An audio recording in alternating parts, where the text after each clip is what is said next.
नक्षत्र से युक्त शुक्ल पक्ष की तृतीया तिथि को उसका अनुष्ठान मात्र करने से स्त्रियों सब पापों से मुक्त हो जाती है। हे देवी, तुमने आज से बहुत दिनों पहले हिमालय पर्वत पर इस व्रत को किया था। यह वृत्तांत मैं तुमसे कहूंगा। पार्वती जी ने पूछा, हे नाथ, मैंने क्यों यह व्रत किया था, यह सब आपके मुंह से सुनना चाहती हूँ। बहुत डोंक मंडल। उत्तर की ओर एक बड़ा रमणीक और पर्वतों में श्रेष्ठ हिमवान नामक पर्वत है। उसके आसपास तरह तरह की भूमियां हैं। तरह तरह के वृक्ष उस पर लगे हुए हैं। नाना प्रकार के पक्षी और उनके अनेक प्रकार के पशु उस पर निवास करते हैं। वहां पहुंचकर गंधर्वों के साथ बहुत से देवता, सिद्ध, चरणों, पक्षीगण सर्वदेव प्रसन्न मन से विचरते हैं। वहां पहुंचकर गंधर्वों गाते हैं, अप्सराएं नाचती हैं। उस पर्वतराज के कितने ही शिखर ऐसे हैं कि जिसमें स्फटिक, रत्न और वेदु या मणि आदि की खानों भी हैं, भरी हैं। यह पर्वत ऊंचा तो इतना अधिक है कि मित्र के घर की तरह समझकर आकाश का स्पर्श किए रहता है। उसके समस्त शिखर सदैव हिम माने बर्फ से आच्छादित रहते हैं और गंगा जल की ध्वनि सदा सुनाई देती रहती है। हे पार्वती, तुमने बाल्यकाल में उसी पर्वत पर तपस्या की थी। 12 वर्षों तक तुम उल्टी टंग कर केवल धुआं पी कर रही। 64 खाकर रही। माघ मास में जल में बैठी रहती और बैसाख की दोपहरी में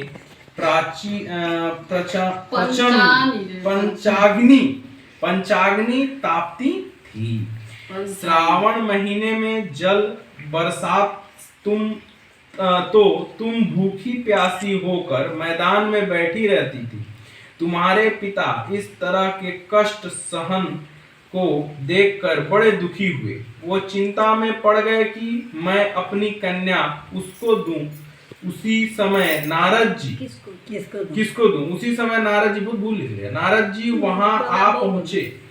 मुनि श्रेष्ठ नारद जी उस समय तुम्हें देखने गए थे। नारद जी को देखकर गिरि ने आश्चर्य, पाद्य, आसन आदि देकर उनकी पूजा की और कहा, हे स्वामीन, आप किस लिए आए हैं?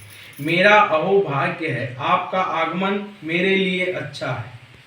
नारद जी ने कहा, हे पर्वतराज, सुनो, मैं भगवान विष्णु का भेजा हुआ आपके पास आया हूँ। आपको चाहिए कि यह योग्य कन्या रत्न किसी योग्य वर को दे। भगवान विष्णु के सामने योग्य वर ब्रह्मा, इंद्र और शिव, इनमें कोई नहीं है। इसलिए मैं यही कहूंगा कि आप अपनी कन्या भगवान विष्णु को ही देवें। हिमवान ने कहा, भगवान विष्णु स्वयं मेरी कन्या ले रहे हैं और आप यह संदेश लेके आए हैं, तो मैं उन्हें अपनी कन्या दूंगा। हिमवान की इतनी बात सुनकर मुनिराज नारद आकाश में विलीन हो गए। वे पीतांबर, शंख, चक्र और गदाधारी भगवान विष्णु के पास पहुंचे। वहां हाथ जोड़कर नारद जी ने भगवान विष्णु से कहा, हे देव, सुनिए, मैंने आपका विवाह पक्का कर दिया। उत्तर हिमवान ने पार्वती के पास जाकर कहा कि हे पुत्री, उधर है उत्तर लिए, मैंने तुम्हें भगवान विष्णु को दे डाली। तब पिता की बात सुनकर तुम बिना उत्तर दिए ही अपनी सखी के घर चली गई। वहीं जमीन पर पड़कर तुम बड़ी दुखी होती हुई विलाप करने लगी। तुमको इस प्रकार विलाप करते हुए देखकर सखी बोली, तुम क्यों इतनी दुखी हो? इसका कारण बताओ। तुम्हारी जो जो कुछ इच्छा होगी मैं यथाशक्ति उसको पूरा करने की चेष्टा करूंगी, इसमें कोई संदेह नहीं। पार्वती बोली, मेरी जो कुछ अभिलाषा है उसे तुम प्रेम पूर्वक सुनो। मैं एकमात्र शिव जी को अपना पति बनाना चाहती हूँ, इसमें कुछ भी संदेह नहीं है। मेरे इस विचार को पिताजी ने ठुकरा दिया है, इससे मैं अपने शरीर को त्याग दूंगी। पार्वती की इस बात को सुनकर सखियों ने कहा कि शरीर का त्याग न करो, चलो किसी ऐसे वन में चले जहां पिता को पता न चले। ऐसी सलाह कर तुम वैसे वन में जा पहुंची। उधर तुम्हारे पिता घर घर तुम्हारे खोज लेने लगे, दूतों द्वारा भी खबर लेने लगे कि कौन देवता या किन्नर मेरी पुत्री को हर ले गया है।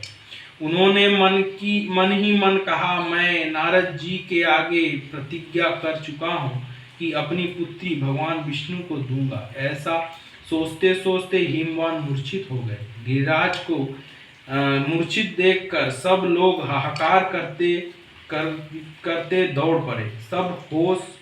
जब होश हुआ तो सब पूछने लगे कि गिरिराज आप अपनी मूर्छा का कारण बताइए। हिमवान ने कहा, आप लोग मेरे दुख का कारण सुने। ना मालूम कौन मेरी कन्या को हर ले गया है। ऐसा नहीं हुआ तो उसे किस काले सांप ने काट लिया या सिंह या खा गए होंगे। हाय हाय, मेरी बेटी कहाँ गई? किसी दुष्ट ने मेरी पुत्री को मार डाला।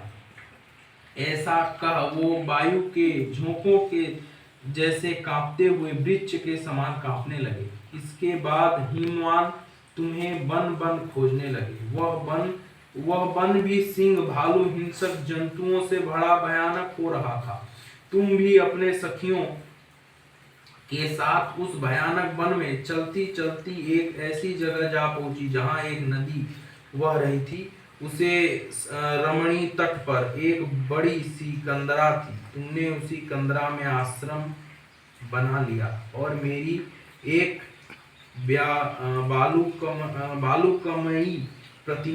बालुकामयी प्रतिमा बनाकर अपनी सखियों के साथ निराहार रहकर मेरी आराधना करने लगी। जब भाद्रपद शुक्ल पक्ष की हस्तयुक्त तिथि प्राप्त हुई, तब तुमने मेरा विधिवत पूजन किया और रात भर जागरण कर गीत वाद्यादि से मुझे प्रसन्न करने में बिताया। उस पर्वतराज के प्रभाव से मेरा आसन डगमगा गया। उस व्रत राज के प्रभाव से मेरा आसन डगमगा उठा, जिससे मेरा तत्काल उस स्थान पर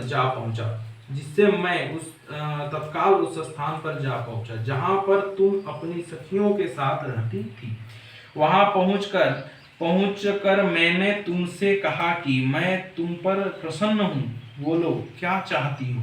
तुमने कहा, मेरे देवता, यदि आप मेरे ऊपर प्रसन्न हैं तो मेरे पति बने।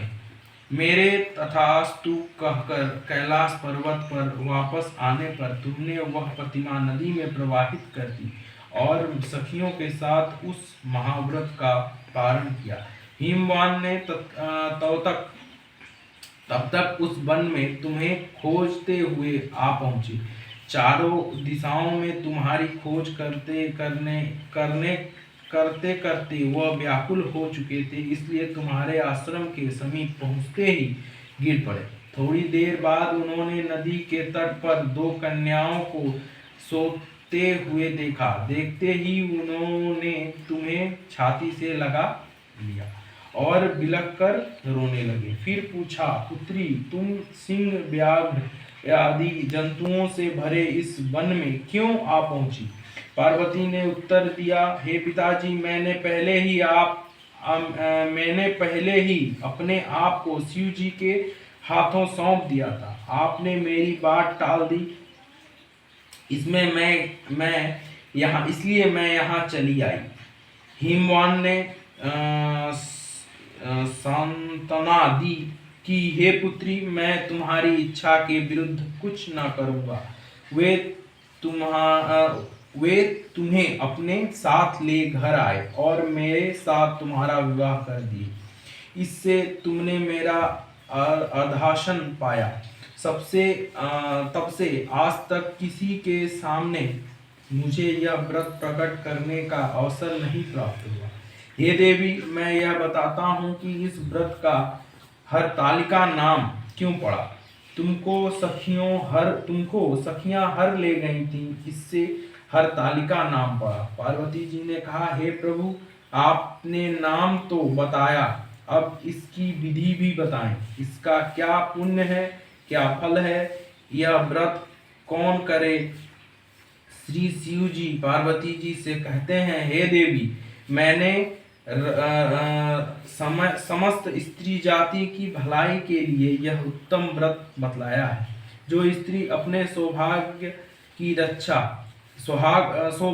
की रक्षा करना चाहती है, वह यत्न पूर्वक इस व्रत को करे। केले के खंभे आदि से सुशोभित एक सुंदर मंडप बनावे।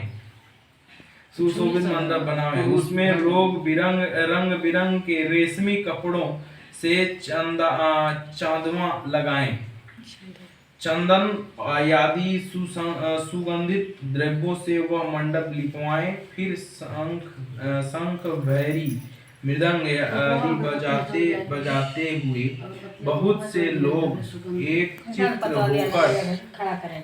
होकर तरह तरह के मंडलाचार करते हुए उस मंडपों में पार्वती तथा शिव जी की प्रतिमा स्थापित करें। उस रोज दिन भर उपवास कर बहुत से सुगंधित फूल, सुगंध और मनोहर धूप, नाना प्रकार के नैवेद्य आदि एकत्र करें, मेरी पूजा करें और रात भर जागरण करें।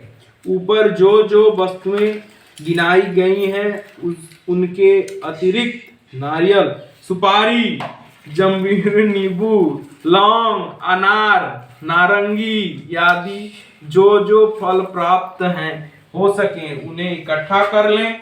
उस ऋतु में जो फल तथा जो फूल मिल सके विशेष रूप से रखें।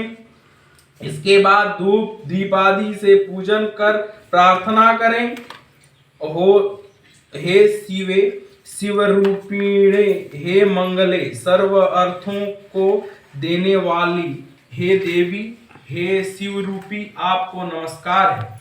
हे शिवरूपे, आपको सदा के लिए नमस्कार है। हे ब्रह्मरूपिणे, आपको नमस्कार है। यह जगतधात्री, आपको नमस्कार है। हे शिव सिंहवाहिनी, संसार के भय से भयभीत मुझ दीन की रक्षा करें। इस कामना की पूर्ति के लिए मैंने आपकी पूजा की है। हे पार्वती, मुझे राज्य और सौभाग्य दें, मुझ पर प्रसन्न होवें। इंद्रियों मन से इन्हीं मंत्रों से पार्वती तथा शिव जी की पूजा करें। तदंतर विधि पूर्वक कथा सुने और ब्राह्मण को वस्त्र, गौ, सुवर्ण आदि देवें। इस तरह एक चित्त होकर स्त्री पुरुष दोनों एक साथ पूजन करें। फिर वस्त्र आदि जो कुछ हो उसका संकल्प करें। हे देवी, जो स्त्री इस प्रकार पूजन करती है वह सब पापों से छूट जाती है और उसे 7 जन्मों तक सुख तथा सौभाग्य प्राप्त होता है। जो स्त्री तृतीया तिथि का व्रत न कर अन्न भक्षण करती है तो वह 7 जन्मों तक बंध्या रहती है और उसका बार बार विधवा होना पड़ता है। वह सदा दरिद्र, पुत्र शोक से शोकाकुल, स्वभाव की लड़ाकी, सदा दुख भोगने वाली होती है और उपवास न करने वाली स्त्री अंत में घोर नरक में जाती है। मांसाहार करने से बाघिन, दही खाने से बिल्ली, मिठाई खाने से चींटी और कुछ खाने से मक्खी होती हैं। तीज को अन्न खाने से सुकरी, सुकरी, फल खाने से बंदरिया, पानी पीने से जोंक, दूध पीने से सांपिन, उस रोज सोने से अजगरिन और पति को धोखा देने से मुर्गी हो जाती है। इसलिए सभी स्त्रियां व्रत अवसर अवश्य करें। दूसरे दिन सुवर्ण, चांदी, तांबा अथवा बांस के पात्र में अन्न भरकर ब्राह्मण को देवें।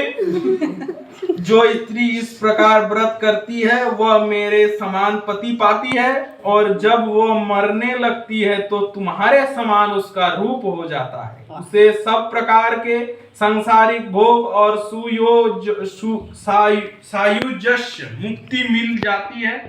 इस हरतालिका की व्रत कथा मात्र सुन लेने से प्राणी को 1000 अश्वमेध और सैकड़ों वाजपेय यज्ञ करने का फल प्राप्त होता है। हे देवी, मैंने यह सब व्रतों में उत्तम व्रत बतलाया जिसके कारण से प्राणी सब पापों से छूट जाता है। इसमें कुछ भी संदेह नहीं है। बोलो शंकर भगवान की जय, पार्वती मैया की जय, भगवान की जय, माँ दुर्गा की जय है।